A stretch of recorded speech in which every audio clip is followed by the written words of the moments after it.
सबका स्वागत है। कल देश का आम बजट 2018 पेश हुआ। देश की अर्थव्यवस्था को दशा और दिशा देने के लिए बजट का न सिर्फ सरकारों को, अलग अलग राजनेताओं और राजनीतिक पार्टियों को, बल्कि आम लोगों को भी सबसे ज्यादा इंतजार रहता है। उनकी जिंदगी पर कितना असर पड़ेगा, उनके दिन कितने बदलेंगे, देश की अर्थव्यवस्था कितनी मजबूत होगी और सरकार की भविष्य की रूपरेखा क्या होगी, इन तमाम चीजों को लेकर के बजट का दस्तावेज बेहद अहम होता है। मोदी सरकार का कल का बजट बेहद अहम था क्योंकि लोकसभा चुनाव होने वाले हैं 2019 में और कहा जा रहा है कि हो सकता है जल्द भी हो जाए, और उससे पहले मोदी सरकार के इस कार्यकाल का आखिरी पूर्ण बजट ये था। कुछ लोग कह रहे थे हो सकता है लोक लुभावन बजट हो, कुछ का ये कहना था कि ऐसा हो सकता है कि इसमें कड़े फैसले लिए जाएं। मोटा मोटा जो इस बजट से जानकारों की राय में निकल कर आया वो ये कि किसानों को खुश करने वाला बजट था, गरीबों के अच्छे दिन लाने वाला बजट था। हालांकि कई जानकारों का यह भी मानना है कि मिडिल क्लास के हाथ कुछ खास नहीं लगा। लेकिन कुल मिलाकर के लोग सवाल ये पूछ रहे हैं कि बजट 2018 से क्या देश के अच्छे दिन आएंगे, और क्योंकि ये चुनावी साल का बजट है तो क्या इस बजट से बीजेपी को, सत्ताधारी पार्टी को, देश के हर वर्ग का वोट मिलेगा। प्रधानमंत्री नरेंद्र मोदी इसे जन आकांक्षाओं का बजट बता रहे हैं। विपक्ष बजट पर हमलावर है। ऐसे में आज एबीपी न्यूज के इस बजट कॉन्क्लेव में मोदी सरकार के कद्दावर मंत्री हमारे साथ होंगे, हमारे साथ उद्योग जगत की विश्वसनीय हस्तियां होंगी, आर्थिक विश्लेषक होंगे और विपक्ष के प्रवक्ता होंगे। बजट आपके लिए क्या लेकर आया, क्या सौगातें आपको दी, क्या अवसर आएंगे, परत दर परत बजट की हर बारीकी का विश्लेषण आज इस बजट सम्मेलन में होगा। मैं आपके साथ नेहा पंत हूं और इस बजट सम्मेलन की अब हम शुरुआत करते हुए अपने पहले मेहमान जो हमारे बीच यहां मौजूद हैं उनको आमंत्रित करना चाहेंगे। तालियों के साथ स्वागत कीजिए मोदी सरकार के कद्दावर मंत्री और केंद्रीय मानव संसाधन विकास मंत्री प्रकाश जावड़ेकर जी का। उनके साथ इस सत्र को आगे बढ़ाएंगे अनुराग मुस्कान। प्रकाश जावड़ेकर जी के लिए बजट को लेकर आपके कोई भी सवाल हो आप पेपर पर लिखकर मुझे दे सकते हैं। हम कोशिश करेंगे माननीय मंत्री से उन सवालों के जवाब लें। अनुराग। शुक्रिया नेहा, बहुत बहुत स्वागत है। प्रकाश जी आपका, कैसे हैं आप? बहुत बहुत आनंद है आज बजट की चर्चा दूसरे दिन भी आप कर रहे हो, क्योंकि हम चाहते हैं कि ये बजट जनता तक सही रूप में पहुंचे। जी आज ही नहीं कर रहे हैं प्रकाश जी, ये चर्चा आगे भी चलेगी। जी 2019 तक चलेगी ये भी चर्चा। हम तो ये चाहते हैं कि बजट और सरकारी कार्यक्रम केवल नहीं, जनता के सारे मुद्दे और इसकी चर्चा होते रहनी चाहिए। जी क्या बदलाव हो रहा है इसकी चर्चा होनी चाहिए। मैं चाहूंगा कि सवाल जवाब का सिलसिला हम शुरू करें, उससे पहले आप अपना विचार अगर रखना चाहें तो पोडियम पर रख सकते हैं। मुझे लगता है पोडियम पर मैं आप जैसा चाहें। नहीं, मैं वहीं से बोलता हूं। जी 5-7 मिनट। जी कल जो बजट वित्त मंत्री अरुण जेटली जी ने लोकसभा में रखा और जिसे प्रधानमंत्री नरेंद्र मोदी जी ने बहुत ही बखूबी से जन आकांक्षाओं का बजट कहा, यह सही मायने में जन आकांक्षाओं को प्रतिबिंबित करने वाला बजट है। 4-5 बड़ी चीजें इसमें है।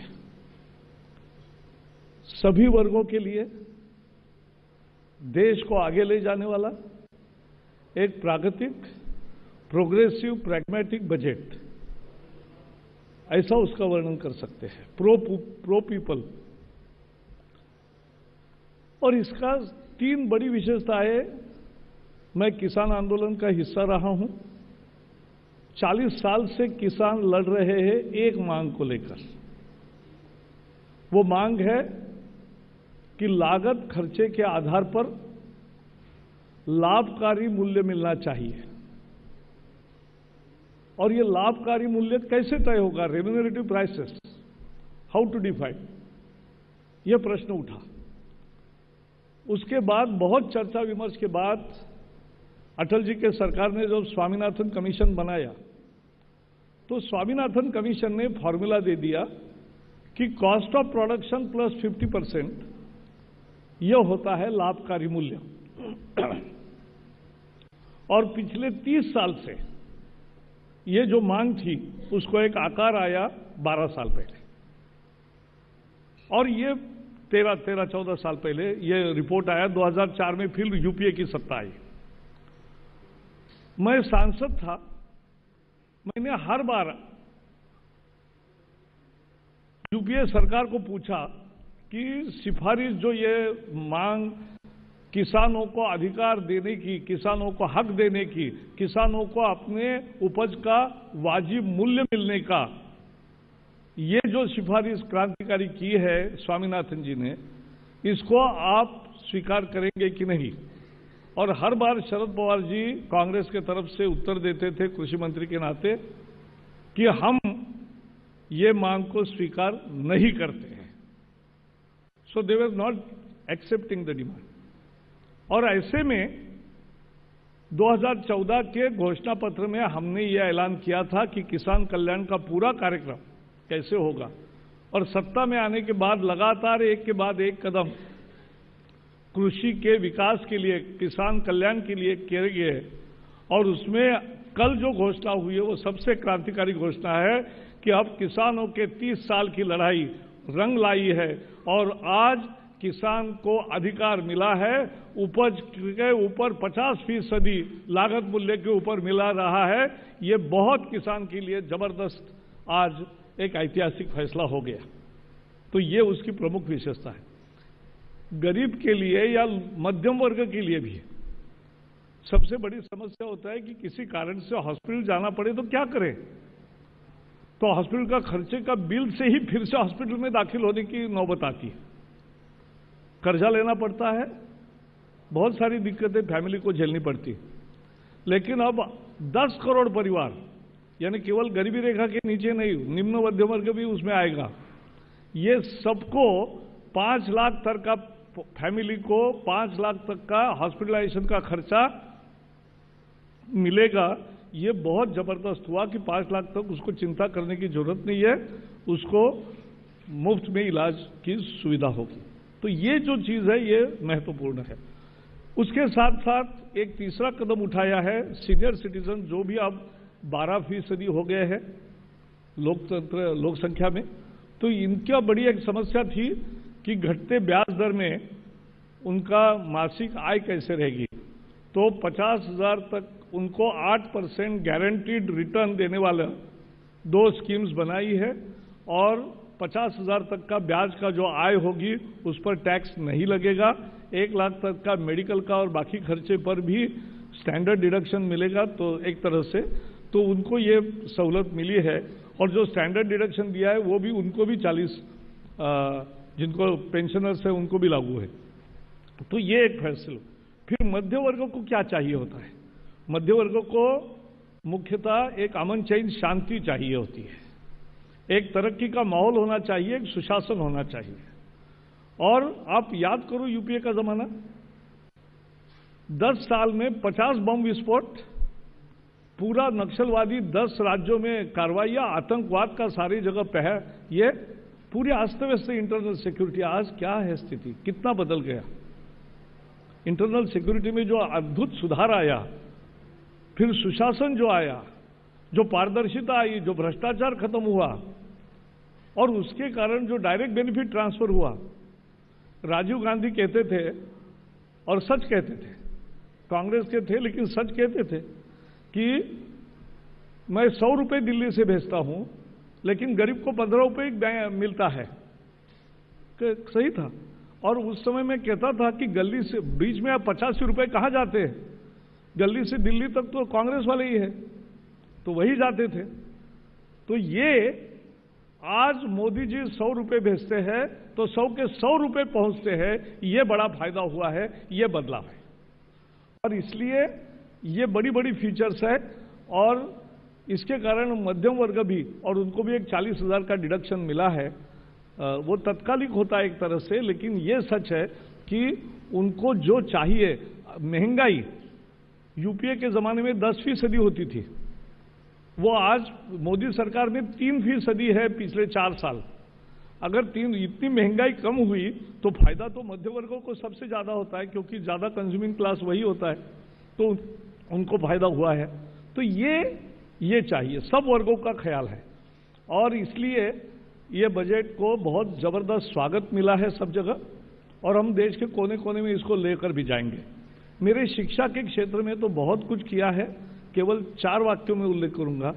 पहले तो 1 लाख करोड़ का फंड एजुकेशन इंफ्रास्ट्रक्चर के लिए पहली दफा इतिहास में तैयार हो रहा है और आने वाले 2-3 वर्ष में जो भी इंफ्रास्ट्रक्चर की कमी है वो दूर होगी और वो दूर करके फिर उसका किस्तों में हम एक तरह से 10 साल सरकार पैसे देती रहेगी, लेकिन इंफ्रास्ट्रक्चर जल्दी पूरा होगा, मार्केट से पैसा लाकर भी वो चलाएंगे। हमारा बजट जो 79,000 करोड़ था वो आज 85,000 करोड़ हो गया है, तो वो तो बढ़ा ही है, लेकिन ये एडिशनल 1 लाख करोड़ का 2-3 साल में खर्च करने का एक नया, यानी हर साल एक 35,000 करोड़ जोड़ो तो एक 40,000 करोड़ का 50% हमारा भी बजट बढ़ गया। दूसरा ये हुआ है कि प्राइम मिनिस्टर स्कॉलरशिप एक तैयार की है कि जो अद्भुत प्रतिभा के धनी छात्र होते हैं वो विदेश जाकर पढ़ते हैं क्योंकि उनको अच्छे लैब्स मिलते हैं, अच्छे फैकल्टी मिलते हैं और अच्छे स्कॉलरशिप्स मिलते हैं। हम तीनों चीजें यहां देना चाहते हैं। अच्छे लैब्स के लिए अब हिपा के तरफ से अच्छे लैब्स भी यहां होंगे, क्योंकि 1 लाख करोड़ का धन दे रहे हैं तो अच्छे लैब्स भी होंगे। उसके साथ साथ अच्छे प्राध्यापक यहां है और भी दूसरे का भी वो गाइडेंस ले सकेगा। और तीसरा लगभग 1 लाख रुपए, 70-80 हजार रुपए का महीने का स्कॉलरशिप और बाकी भी रिसर्च की सहायता उसको मिलेगी, ऐसी प्राइम मिनिस्टर स्कॉलर्स, ये एक नई योजना तैयार की है। 1000 प्रतिभाशाली छात्रों को ये मिलेगा। उसके साथ साथ सबसे बड़ा कार्यक्रम है कि शिक्षा में सुधार के लिए सभी प्रयास चल रहे हैं, क्योंकि गुणवत्ता सुधरेगी तभी शिक्षा सार्थक होगी। सबको शिक्षा, अच्छी शिक्षा, और उसके लिए जो ऑपरेशन ब्लैक बोर्ड होता था पहले कि हर क्लास में कम से कम ब्लैक बोर्ड हो, ये 50 साल पहले कार्यक्रम चला भारत में, वो सार्थक था उस समय। आज बदल गया है जमाना, आज नई परिस्थिति, संभावनाएं और चुनौतियां हैं और इसलिए अब blackboard to digital board, ये डिजिटल बोर्ड हर क्लास में लगाने का एक अभियान हम शुरू करेंगे। तो ये एक नया संकल्प उसमें घोषित किया है। और सर्व शिक्षा अभियान जो 20-25 साल चला उसका समीक्षा करके एक नई स्कीम हम बना रहे हैं कि जो पूर्व प्राथमिक केजी से लेकर 12वीं तक का पूरे शिक्षा का एक ख्याल करेगी। ये भी हम कर रहे हैं। प्लानिंग के नए कॉलेजेस निकाल रहे हैं। तो बहुत सारे शिक्षा को इतना बजट में पहली दफा उल्लेख हुआ है क्योंकि प्रधानमंत्री जी की प्रतिबद्धता है कि शिक्षा अच्छी हो। जैसे उनका नारा है सबका साथ सबका विकास, हमने भी नारा दिया सबको शिक्षा, अच्छी शिक्षा, और यही बजट है। बहुत बहुत धन्यवाद।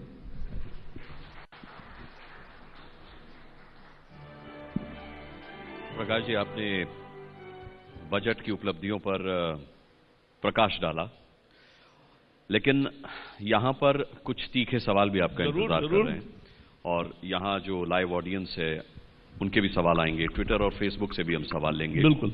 मेरा पहला सवाल आपसे यह है, जब तक और सवाल नहीं आते, कि ये मोदी सरकार का अंतिम पूर्ण बजट था और इस लिहाज से इसे 2019 के घोषणा पत्र के तौर पर भी देखा जा रहा था। आपको लगता है कि जिस तरीके की घोषणाएं हुई हैं बजट में, ये खरा उतरेगा 2019 के लिहाज से और बेड़ा पार लगाएगा आपकी सरकार का? पहले तो इसीलिए मैंने कहा कि आपने जो कहा यह अंतिम बजट है, उसमें एक सुधार करो, पहले टर्म का अंतिम बजट है। जी। और दूसरा ये बात है कि ये जो हमने जितने भी बजट पिछले 3 साल में पेश किए, 4 साल में, तो उसका सही अमल हुआ है। ऐसी एक भी चीज नहीं रही कि नहीं अमल हुआ है। तो मोदी जी की करनी और कथनी में अंतर नहीं होता और करनी कथनी एक है, यही तो फर्क है। और इसीलिए जो हमने घोषित किया है 5 लाख का मुफ्त इलाज भी मिलेगा, शिक्षा में भी सुधार देखेंगे, किसान को भी उसके 30 साल के लड़ाई का हक मिलेगा। तो ये सब मिलकर ही रहेगा और इसी साल इसका प्रत्यक्ष परिणाम देखने को शुरुआत मिलेंगे।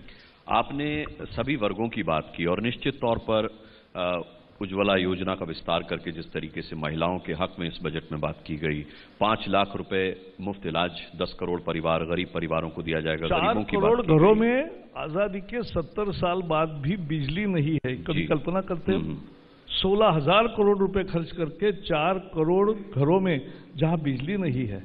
और मैं आपको बताता हूं, मैं एक देहात से आया हूं, मेरे घर में चौथी तक बिजली नहीं थी और टिमटिमे में, लालटेन में हम पढ़ते थे और जब बिजली आती है तो ऐसे घर में क्या आनंद होता है, ये मैंने खुद अनुभव किया है, तो वो मैं समझ सकता हूं। तो ये 4 करोड़ घरों में एक नई दीपावली होगी। खैर, मध्य प्रदेश की हम खबर दिखाते रहते हैं प्रकाश जी, उत्तर प्रदेश के कई गांवों में अभी भी बिजली नहीं है, वो एक अलग मसला है। वो जो कांग्रेस हमें विरासत में दे गई है, तो 18,000 ऐसे गांव थे जहां बिजली नहीं है, और वहां में से 14,000 गांव में हमने 3 साल में बिजली पहुंचाई, जिसे नौकरशाह कह रहे थे कि 10 साल लगेंगे, हमने 3 साल में करके दिखाया। जी, मेरा आपसे सवाल ये है प्रकाश जी कि कल के बजट में आप सांसदों ने अपनी सैलरी तो बढ़वा ली, लेकिन हम जैसे जो सैलरीड लोग हैं उन्होंने क्या बिगाड़ा था आपका? आपने हमें कुछ नहीं दिया। नहीं, अरे आपके ऐसा है, आप ही मुझे इस वर्ष में जब आपके 10,000 रुपए टैक्स में बचेंगे तो आप मुझे एक पार्टी दोगे क्योंकि आपके 10,000 रुपए नेट टैक्स कम होने वाला है बाबा। 40,000 रुपए का स्टैंडर्ड डिडक्शन मिला, ऑल सैलरीड क्लास। तो आपको जो सैलरी मिलती है, तो सैलरी मिलती है उसको 40,000 डिडक्शन जो नहीं था, जीरो था, वो 40,000 किया है, तो 10,000 रुपए सीधे आपके टैक्स के बचते हैं। स्टैंडर्ड डिडक्शन 40,000 आपने मुझे दिया, लेकिन मेरा 15,000 का मेडिकल अलाउंस ले लिया। नहीं, मेडिकल अलाउंस मिलता कहाँ था? जो मिलता है आपकी ये एबीपी न्यूज को मैं बताना चाहता हूं उनके मालिकों को कि सरकार ने कोई आदेश नहीं किया है कि उनको अगर मेडिकल अलाउंस देते हो तो वो बंद करो, या हमने कोई कुछ आदेश नहीं दिया है बजट में। जी, लेकिन मुझे 2014 अप्रैल याद है जब लोकसभा चुनाव के लिए प्रचार चल रहा था, अरुण जेटली साहब अमृतसर में थे और वहां उन्होंने जो रैली संबोधित की थी, तब उन्होंने कहा था कि भाई ये जो आयकर छूट की सीमा है 2 लाख से बढ़ाकर 5 लाख कर देनी चाहिए। आप सरकार में आए, आपने पहले साल 50,000 रुपए बढ़ाए, 2.5 लाख कर दिया। मैं चारों बताता हूं, पर 3 साल से सर कुछ नहीं बढ़ा। ऐसा नहीं ना, यही तो प्रॉब्लम है। हम क्या है, अच्छा होते वो भूल जाते हैं, ये मनुष्य की आदत है, और इसलिए आप जैसे कार्यक्रम करते हो इसका मैंने इसलिए स्वागत किया कि हम याद दिला सकते हैं। पहले वर्ष में, पहले बजट में 2 लाख की सीमा 2.5 लाख करी। दूसरे वर्ष अभी 40,000 स्टैंडर्ड डिडक्शन दिया तो 2,90,000 हो गया, 2,90,000 हो गया। अच्छा, फिर जो 5 लाख से कम आय है उनका टैक्स 10% से 5% किया, यानी आधा टैक्स माफ हो गया। तो ये तो बहुत बड़े 3 साल में 3 कंसेशन दिए, और भी एक बीच में दिया है कि इफेक्टिवली 3 लाख के ऊपर ही इनकम टैक्स पड़ता है जो छोटे करदाता है उनके लिए। तो इसलिए अब एक बात साफ हो गई कि हर साल हम आगे बढ़ रहे हैं, और मैं आपको कहता हूं मध्य वर्गों को चाहिए क्या, जो मैंने बोला वो सही है। देखो, आए दिन बम फूटना, आए दिन कर्फ्यू लगना, आए दिन बंद होना, आए दिन अराजक सी स्थिति दिखना, क्या इससे मध्यम वर्ग खुश होता है? आज 6 लाख करोड़ रुपए हमने इंफ्रास्ट्रक्चर पर लगाए हैं, तो इंफ्रास्ट्रक्चर का बेनिफिट सभी समाज को होता है, तो मध्यम वर्गों को वही अच्छा इंफ्रास्ट्रक्चर चाहिए, तो उसके लिए वो खुश है। और सुशासन चाहिए। देखो, आज हर चीज में पारदर्शिता आई। नेचुरल रिसोर्सेस, पहले खदान कैसी मिलती थी या कोई बिजनेस करना पड़ता था तो एक भी काम, राशन कार्ड भी कांग्रेस के जमाने में पैसे दिए बिना नहीं मिलता था। लेकिन आज पारदर्शिता का हमने ये कहा कि सत्ता के दलाल दिल्ली के गलियारों से निकल गए, तो यह आप भी अनुभव कर रहे हो, आप भी मानोगे। तो ये जो हो गया, तो ये एक बहुत महत्वपूर्ण उपलब्धि है, हमें समझना चाहिए। लेकिन अब तो 4 साल हो गए प्रकाश जी कांग्रेस को गए हुए। तो इसलिए हमने 4 साल में ये बदलाव लाया, यही तो मैं बता रहा हूं। लेकिन मुझे याद है कल अरुण जेटली साहब का जब मैं बजट भाषण सुन रहा था तो ट्रैवल अलाउंस 19,200 उन्होंने खत्म किया और 15,000 मेडिकल रीइंबर्समेंट खत्म किया। अब ये खत्म करके मैं फिर बताना चाहता हूं, अगर आपने 40,000 मुझे स्टैंडर्ड डिडक्शन दे दिया, आपको 19,000 अगर ट्रैवल अलाउंस एबीपी न्यूज दे रहा है तो एबीपी न्यूज को हमने कोई आदेश नहीं दिया है कि आपका ट्रैवल अलाउंस बंद करें। तो फिर क्या कहा गया ट्रैवल अलाउंस? मैंने वही बता रहा हूं। ऐसा है, दूसरे रूप में जो डिडक्शन मिलता था जिसमें लोगों की बहुत दिक्कत होती थी सरकारी नौकरों की, और ये जो कल मिला है वो ऑल सैलरीड क्लास। नहीं सर, बट एक इन लियो ऑफ बोला है अरुण जेटली साहब ने, इन लियो ऑफ बोला। उनका भाषण आप सुनिएगा। मैं बता रहा हूं, मेडिकल रीइंबर्समेंट, ट्रैवल अलाउंस के बदले में 40,000 का स्टैंडर्ड डिडक्शन मिला। इन लियो। जी आप बोलिए। तो बात ऐसी है कि ये पहले तो है कि पहले सरकारी नौकरों को अगर कुछ डिडक्शन मिल रहा था कि ये, और वो सच में होता था या उसके लिए फेक बिल लाने पड़ते थे, ये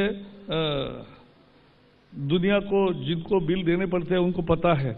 तो ये फेक बिल वगैरह न देकर उनके लिए उन्होंने वो वाक्य का उपयोग किया। लेकिन बाकी नॉन सरकारी नौकरों को 40,000 का डिडक्शन नहीं था। आपको पिछले साल के इनकम टैक्स में 40,000 का डिडक्शन नहीं था, वो अब इस बार मिल रहा है और वो 40,000 का डिडक्शन मिलेगा और आप मुझे 10,000 बचने के बाद पार्टी दोगे। जी, आपने बेहतर शिक्षा की बात की अभी अपना जब संभाषण दिया। आप बेहतर शिक्षा की जब बात करते हैं तो फिर आपको शिक्षा में सुधारों की तरफ ध्यान देना पड़ता है, लेकिन कल हुआ ये कि 3% से बढ़कर सेस जो है शिक्षा पर 4% आपने कर दिया। तो ये बेहतरी शिक्षा की है या सरकार अपनी बेहतरी देख रही है? नहीं, देखो, जिला परिषद के गवर्नमेंट स्कूल का खर्चा भी प्रति चाइल्ड, प्रति छात्र, प्रति वर्ष 2,000 रुपये प्रति मंथ, साल में 24,000 रुपये होता ही है खर्चा। ये खर्चा यानी बहुत बड़ा खर्चा है, 10 लाख स्कूल्स है, तो ये इतना बड़ा खर्चा होता है। 24,000 रुपये प्रति छात्र प्रति वर्ष, तो महीने का 2,000 रुपये का खर्चा हो रहा है, तो वो तो टैक्स से ही आता है। तो ये पहला, और इसलिए बेहतरी अब कैसे हो रही है, कांग्रेस के जमाने में पहली से 8वीं तक की परीक्षाएं खत्म की और इससे इतना 10 साल नुकसान हुआ है कि उस नुकसान से आज स्थिति ये हो गई कि ना टीचर की अकाउंटेबिलिटी रही, ना स्टूडेंट की रही, ना पेरेंट को कुछ लगने लगा। अनेक स्कूल मध्याह्न भोजन स्कूल बन गए, आना खाना जाना, और इसलिए 5वीं का छात्र 3री का गणित नहीं कर सकता, 6ठी का छात्र 4थी का पाठ नहीं पढ़ सकता। ये जो स्थिति आज दिखने को मिल रही है वो ये बिना परीक्षा के कारण हुआ है। इसलिए हमने निर्णय लिया है कि अब 5वीं और 8वीं में परीक्षा होगी और फेल करेगा तो वो डिटेन भी होगा। ये हमने नया निर्णय किया, लर्निंग आउटकम्स डिफाइन किए। हर वर्ष में हर विषय की कौन सी योग्यता हासिल होनी चाहिए छात्र को, इसका अब डिफिनेशन किया है। तो टीचर की अकाउंटेबिलिटी बन गई, छात्र की भी बन गई, पेरेंट्स की भी बन गई। तो ये एक किया। टीचर को आपको पता है एक्सपांशन के दौर में 15 लाख टीचर्स ऐसे नियुक्त किए गए जो केवल 12वीं पास थे। कैसे शिक्षा होगी अच्छी? उनको डिप्लोमा इन एजुकेशन 2 साल का कोर्स ही नहीं किया था। अब हमने किया है 2 साल में, और 13, मुझे खुशी है, 13 लाख शिक्षक वो शिक्षा ले रहे हैं, ऑनलाइन भी और ऑफलाइन भी, कंप्यूटर पे भी और टीवी पर भी, और हर सप्ताह गृहपाठ भी कर रहे हैं और महीने का ट्यूटोरियल भी दे रहे हैं और परीक्षा भी देंगे। तो ये एक नई पहल की है। फिर हमने 10वीं का बोर्ड शुरू किया इन सभी माध्यमों से, और हम बहुत चुस्त दुरुस्तियां कर रहे हैं। तो इसलिए हर डिस्ट्रिक्ट का प्रोफाइल तैयार किया है नेशनल असेसमेंट सर्वे में, और हर जिले को आप दे रहे हैं कि भाई ये ले जाओ, आपकी जिले की शिक्षा का नक्शा ये है, ये आईना है। अब इसमें सुधार करना है तो सबको मिलकर सुधार करना पड़ेगा। जो सुधार करेगा उस जिले को हम ज्यादा पैसा देंगे। सुधार करो, ज्यादा पैसा पाओ, ये नई नीति है हमारी। जी प्रकाश जी, आप सौम्यता और सरलता के लिए जाने जाते हैं, और देखिए आपने अपनी मीठी मीठी बातों में मुझे ऐसा उलझाया कि मैं अपना मूल प्रश्न भूल गया। जो मैं आयकर छूट की सीमा पर आपसे बात कर रहा था वो मैं भूल गया आपकी मीठी मीठी बातों में।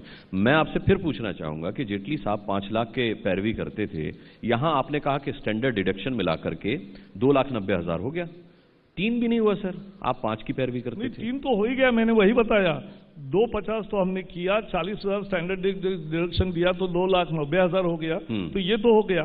अब बचे 2 साल के लिए और 2 साल करो ना, ऐसा क्या है? लेकिन ये हो जाएगा। 2014 में आप 5 लाख की पैरवी करते थे, अब 4 साल का वक्त आपको मिला सरकार में, आपको 4 साल ऐसा है।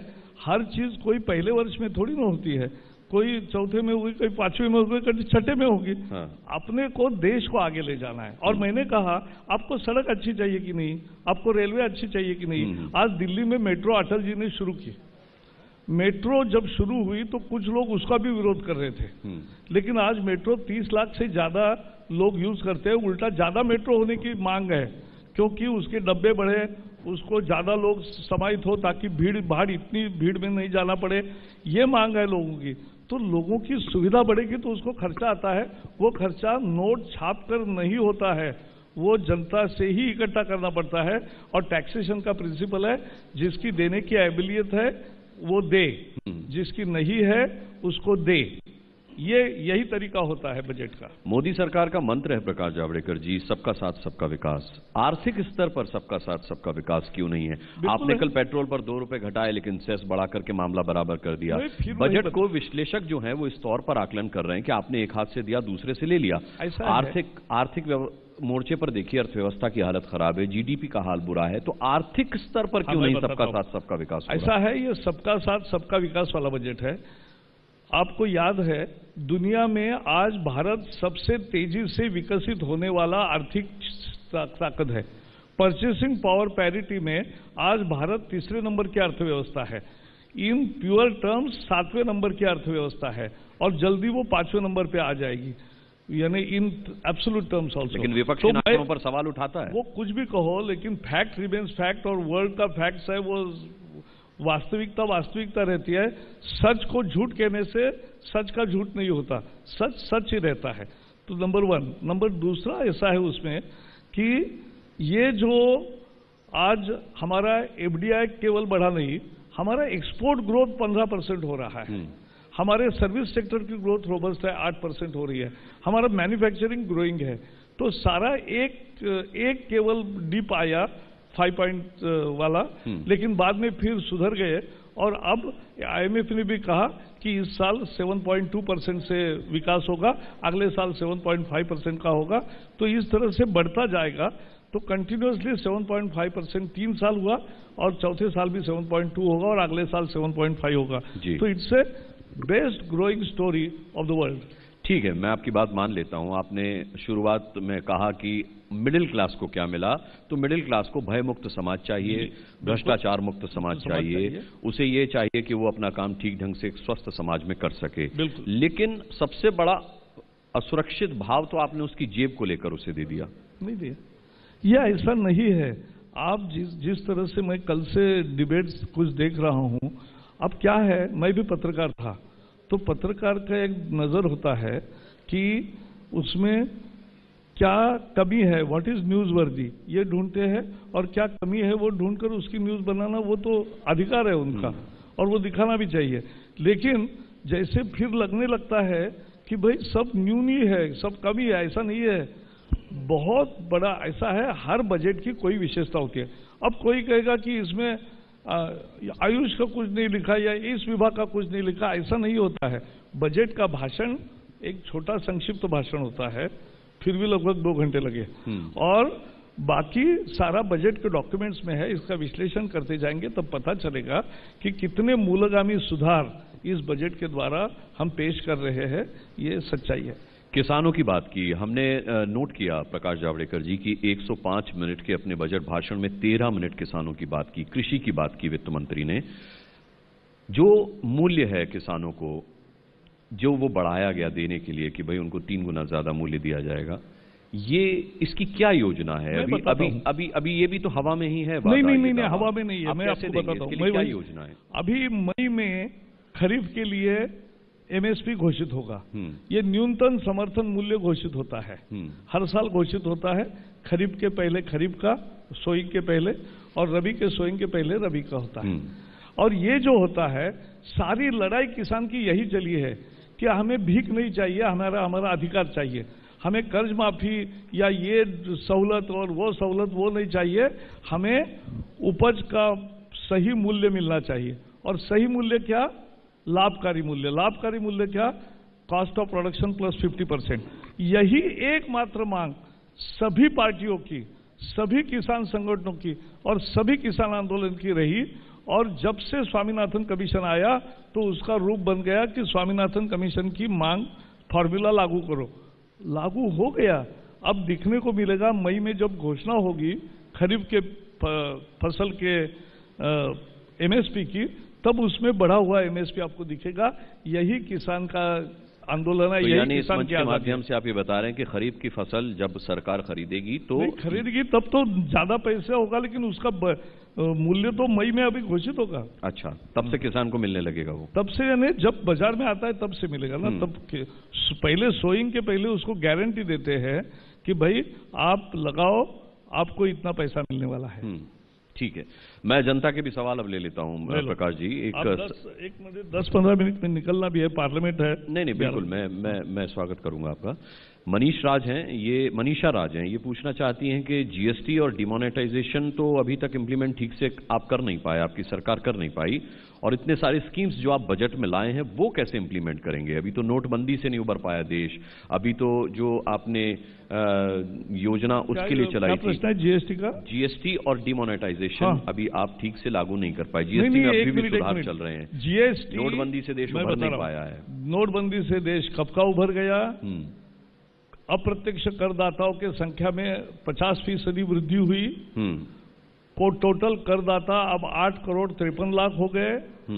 और उससे ज्यादा महत्वपूर्ण बात है कि करदाताओं की संख्या भी बढ़ी सब तरह की। तो ये एक प्रामाणिकता का दौर इस देश में शुरू हुआ। ये पहला फर्क हुआ। और दूसरा फर्क ये हुआ कि तो उससे तो निभर कर आए बाहर। जीएसटी का जहां तक है, ये क्रांतिकारी परिवर्तन है। 70 साल के बाद सभी पार्टियों ने मिलकर ये कानून बनाया। तो आपको बार-बार बदलाव नहीं करना होता। नहीं, वही तो बता रहा हूं, यही तो समझने की कोशिश बात की जा रही है। रोज सुधरना ही मनुष्य की जिंदगी है। और संवेदनशील होना सरकार की जिम्मेवारी है।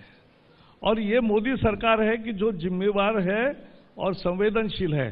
इसलिए सभी राज्यों के वित्त मंत्रियों को लेकर बैठते।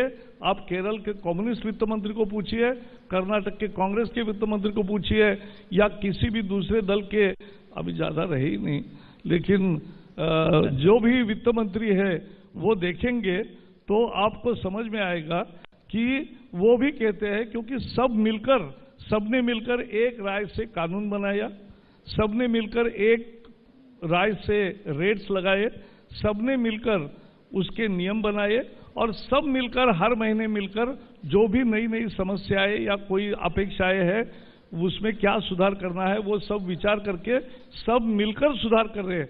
This is the best example of cooperative federalism. This is the best example of how a transformational law has to be implemented. और इसलिए एक जीएसटी का उदाहरण है कि कितने बदलाव के लिए सरकार कैसी संवेदनशील है कि लोगों की जरा भी तकलीफ है तो वो तकलीफ को निकालकर उसको सुगम बनाना, क्योंकि ये क्रांतिकारी परिवर्तन 100 साल रहेगा। और इसलिए एक साल भर उसमें बदलाव होते रहेंगे, उसमें कोई दिक्कत नहीं। यही स्टेबलाइजेशन होता है। यही साल तो बचा प्रकाश जी, आप कह रहे हैं इसमें सुधार होते रहेंगे। एक साल नहीं बचा, ये आप पहले टर्म का एक साल बचा है बाबा। नोटबंदी से मध्यम वर्ग खुश नहीं है, जीएसटी से व्यापारी खुश नहीं है, कैसे नाव पार लगेगी 2019 में? ऐसा है, वो मेरा क्या कहना है, हम चुनाव के नजरिए से हर चीज को नहीं देखते। हमें जो आदेश जनादेश मिला है वो जनादेश देश को आगे ले जाने की। लेकिन सर कल एक जनादेश राजस्थान में भी आया है। मैं वही बता रहा हूं ना। लेकिन 14 के बाद 12 राज्यों में हमारी सत्ता भी नए सिरे से आई, ये भी तो फैक्ट है। यानी हमारे 6 मुख्यमंत्री थे, आज 19 राज्यों में राज्य है, तो ये भी तो फर्क है। उसकी बधाई आपको दी थी, तो फिर ये भी बताया जाएगा कि सर राजस्थान उपचुनाव के नतीजे अलार्म हैं। मैं वही बता रहा हूँ, हमारी पार्टी थिंकिंग पार्टी है। हमारी सरकार संवेदनशील सरकार है, लोगों के दुख दर्द को समझती है, उस पर उपाय करती है, सुधार करती है। तो ये हम करते रहेंगे हमेशा, क्योंकि हमारी जनता से प्रतिबद्धता है, चुनाव से नहीं। हमारी जनता से प्रतिबद्धता है और वही हमारी अंतिम प्रतिबद्धता है। जी, लेकिन राजस्थान उपचुनाव के नतीजों पर आपने कुछ नहीं कहा। तीनों सीटें बीजेपी के हाथ से निकल गई और तीनों पर कांग्रेस आ गई। एक लोकल, हाँ भाई हम नहीं आएंगे तो कांग्रेस ही वहां आएगी ना, क्योंकि वहां 2 ही पार्टियां हैं। तो ऐसा है, 25 के 25 हमारे आए थे, तो अब इस बार नहीं आया।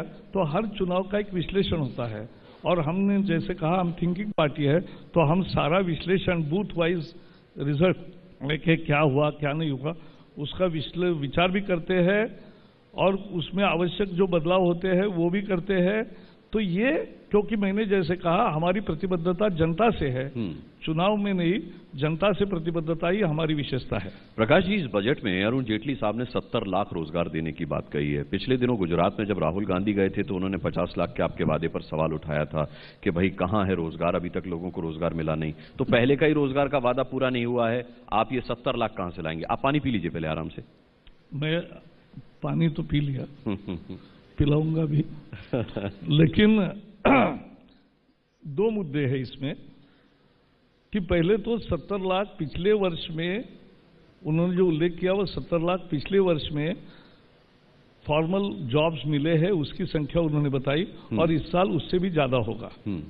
ये कैसे होता है समझना चाहिए। पिछले वर्ष में 1 करोड़ ईपीएफ के नए अकाउंट खोले।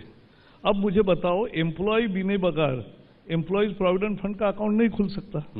कोई भी जाके अपना सेविंग अकाउंट खोलता है, वैसे ईपीएफ नहीं खोल सकता। ईपीएफ तो एम्प्लॉयमेंट के बाद ही होता है। तो 1 करोड़ ईपीएफ खोले तो 1 करोड़ जॉब्स लगे ना। तो यही होता है। क्या हुआ है, एक आंकड़ा कहीं का उठाते हैं किसी एक सर्वे का, वो सही नहीं है। हमने सभी प्रॉपर सर्वे करके, और जैसे दूसरा स्वरोजगार भी रोजगार है, हमें समझना चाहिए कि स्वरोजगार भी रोजगार है। कांग्रेस वाले चिदम्बरम ने अपमान किया है गरीबों का कि पकोड़ा बेचना अगर रोजगार है। अरे आपके लिए रोजगार के मायने अलग होते हैं, लेकिन पकोड़ा बेचकर भी जो कमाता है, जो ठेला लगाता है, जो पटरी पर बैठ के अपना माल बेचता है और उससे अपनी जीवन यापन करता है, वो अभिमान से जीवन यापन करता है और उसी से उसका व्यवसाय बढ़ता है। ऐसे 10 करोड़ लोगों को हमने मुद्रा योजना में 4.5 लाख करोड़ रुपए कर्जा दिया, और 10 करोड़ में 75% महिलाएं हैं। 4 करोड़ नए उद्यमी है, नए व्यवसाय शुरू हो गए, तो उनका भी तो रोजगार है ना। तो करोड़ों रोजगार तैयार हो रहे हैं। जिनको बेनिफिट मिलता है वो समझते हैं, जिनको अब सत्ता से बाहर है तो वो तो कुछ बोलते रहेंगे। नहीं सर, एक बात तो ये है कि पकौड़े वाले मोदी सरकार के आने के बाद तो बैठने नहीं लगे। ये तो सदियों काल से पकौड़े, लेकिन उनका अपमान हमने कभी नहीं किया जो कांग्रेस कर रही है। आपने पकौड़ों की बात की। ट्विटर पर अरविंद कुमार दुबे का एक सवाल आया, इसी से जुड़ा मैं आपसे पूछ लेता हूं। उनका कहना है, उनका पूछना है कि 4 लाख से ज्यादा पद खाली हैं केंद्र सरकार के, उसे खत्म किया जा रहा है, ऐसा क्यों? और वो आगे लिखते हैं कि युवाओं को पकौड़े वाला रोजगार नहीं चाहिए, जॉब चाहिए। आप रेलवे में एसएससी यूपीएससी के पद बहाल करेंगे या 19 में जाएंगे? कैसे जाएंगे ऐसे 19 में? मैं फिर से बताना चाहता हूं, माफ करो, हर एक जो जैसा कौशल, जैसी शिक्षा, जैसा कौशल हर एक के पास होगा, उसके प्रति उसका जॉब मिलेगा। लेकिन केवल व्हाइट कॉलर जॉब नहीं कहते हैं। जो मेहनत करता है, मेरा खेतिहर मजदूर, वो भी जॉब है, महत्वपूर्ण है, और उसके कुशलता से हम खाते पीते हैं जी। दूसरा, हर कोई काम में एक कौशल है, और इसलिए डिग्निटी ऑफ लेबर को हमें कभी अपमानित नहीं करना चाहिए। तो इसलिए इस सवाल से मैं ये नहीं हूं। जहां तक मुद्दा है कि 4 लाख पद हम कम कर रहे हैं, ये कोरी अफवाह है। सरकार ऐसे कोई पद कम नहीं कर रही है। ठीक है। मेरे सहयोगी और वरिष्ठ पत्रकार विजय विद्रोही हैं, उनका एक सवाल है। उनका सवाल है कि मोदी सरकार ने 2 साल पहले सुप्रीम कोर्ट में एफिडेविट देकर कहा था कि वो स्वाभिमान कमेटी की मांग पूरी नहीं कर सकते, क्योंकि ऐसा करने पर अनाज के दाम बहुत ज्यादा बढ़ जाएंगे। अब चुनावी साल में यही मांग पूरी करने की क्या मजबूरी है? यू टर्न है क्या चुनाव जीतने के लिए? नहीं, स्वामीनाथन कमीशन का जो है, हमारे तो 14 के मैनिफेस्टो में ही बीजेपी का ये कार्यक्रम है। लेकिन कोर्ट की तकनीकी प्रक्रिया में मैं बताता हूं, जब एफिडेविट देना किसी चीज का होता है, मैंने स्वामीनाथन को आपने खारिज किया और अभी स्वामीनाथन को आप, भाई साहब, वही तो मैं समझा रहा हूं कि सरकारी प्रक्रिया को हमें समझना पड़ेगा। अब आज निर्णय हो गया तो कल एफिडेविट देना पड़ेगा, तो कल वो ये एफिडेविट देंगे कि स्वामीनाथन कमीशन की सिफारिश मान्य किया है। लेकिन अगर कल के पहले एक दिन अगर पूछते तो वो वही एफिडेविट में लिखते कि ऐसा निर्णय सरकार ने नहीं लिया है। तो ये एक सरकारी प्रक्रिया का हिस्सा है। ठीक है।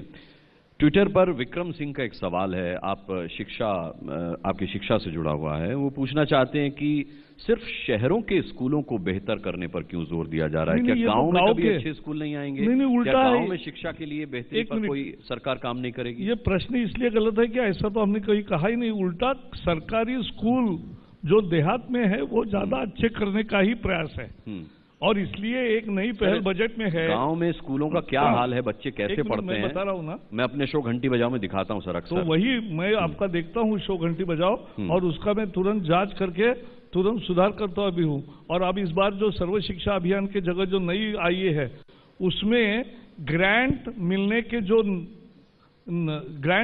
जो निकष है, उसमें ये डाला है कि वहां का टीचर का अटेंडेंस कितना है, उस पर भी ग्रांट निर्भर रहेगी। उसमें साफ सुथरी कितना है उस पर भी रहेगी, उसका लर्निंग आउटकम कैसा है उस पर भी ग्रांट रहेगी, उसका रिजल्ट कैसा है उस पर भी ग्रांट रहेगी। यानी अच्छी शिक्षा दोगे तो अच्छी ग्रांट मिलेगी, अच्छी शिक्षा नहीं दोगे तो वो नहीं मिलेगी। ये एक नया फॉर्मूला हम ला रहे हैं, सभी राज्यों को साथ लेकर हम इसमें अच्छी शिक्षा देने का प्रयास है। सरकारी स्कूल ही बदलना है, लेकिन सबको अच्छी शिक्षा मिले, वो अच्छी शिक्षा देने का इसीलिए 5 काम किए। हाँ, वही तो मैं बता रहा हूं। पहले तो यूपीए ने परीक्षा खत्म कर दी थी, हम परीक्षा वापस ला रहे।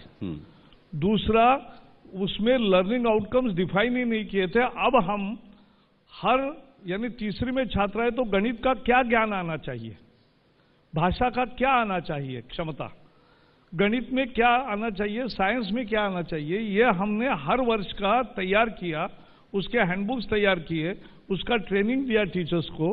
और अब इनकी जिम्मेवारी बनी है कि ये छात्रों को, आपके क्लास के 50 छात्र है तो उनको ये क्षमता विकसित करना टीचर की अब जिम्मेवारी बनेगी, उसको अकाउंटेबिलिटी आएगी।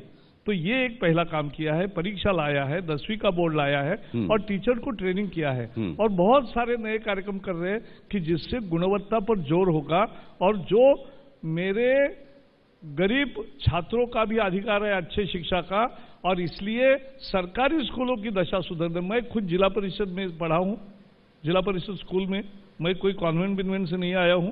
मेरी माँ जिला परिषद की टीचर थी और मैं जिला परिषद में सीखा हूं, तो मैं उसको समझता हूं देहात में कि क्या महत्व है और उसी को सुधारना हमारा संकल्प है।